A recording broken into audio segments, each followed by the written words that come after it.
Jane said she was turning the floor over to somebody more important, I thought for sure Gary Trudeau. I'm equally French. I have just as many vowels, so we'll be okay. As a father of four and a small business owner, I feel very lucky to stand before you today without waving a daunting stack of medical bills, because for the past 5 years, my family has been either virtually or fully uninsured. Even my corporate years in corporate America, I watched my employee-sponsored health insurance dwindle from what was at one time a $5 copay for 100% coverage to, when I left, a whopping $3,000 deductible with 80% coverage after that. Coverage that's so unusable to me that I went over 2 years without even a well checkup.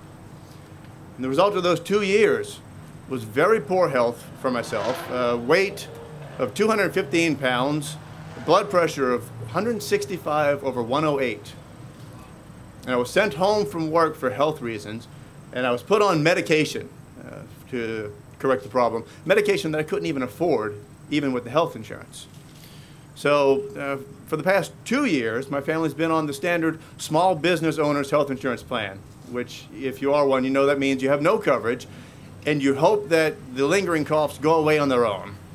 And you count your blessings when summer camp has an outbreak of H1N1 and you're not directly affected and your son can still start school when school starts.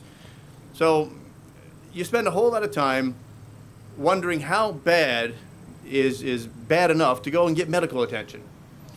And how long can a cough persist before it becomes pneumonia? So a lot of issues, I think, probably don't get diagnosed or go untreated just because you're underinsured or uninsured. And mind you, as a family, we've been very fortunate. We've been very healthy. Since I left my desk job to start a restaurant, I've managed to get my weight under control. Dropped from 215 down to 165 pounds. My blood pressure is under control as a result. The workout regimen of running a restaurant is great exercise routine. The truth is, the great motivator was the fear of being underinsured, or uninsured in our case. It's a great motivator for good health, but it's also a great stress. It's a great worry to a father of four. So this year, without insurance, we managed to survive chickenpox with all the usual inconveniences and discomforts. The lingering cough did go away on its own, but it's hard to go through that without thinking about how things could have turned out and more worrying about how things could go in the future, because my family's still very active and my children ride bikes and climb trees. The restaurant kitchen has its own set of hazards.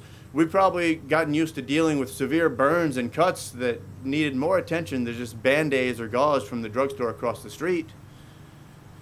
For years now, our biggest fallback plan for what to do in a medical emergency is call a friend from church who happens to be a nurse, or get in touch with that regular customer that we know is a doctor, and hope that he'll stop by and take a look, knowing that all we have to offer is gumbo or jambalaya in return.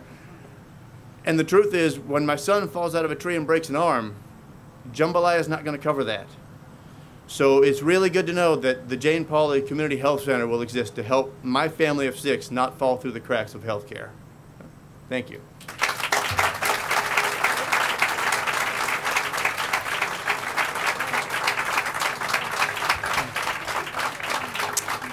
Art, thanks for sharing your story and for your commitment to the East Side. But more importantly, thank you for agreeing to be on the advisory board for the center and making sure we're all held honest to what this is all about and we don't drift from this. So thank you for your ongoing commitment. 2, 1, cut!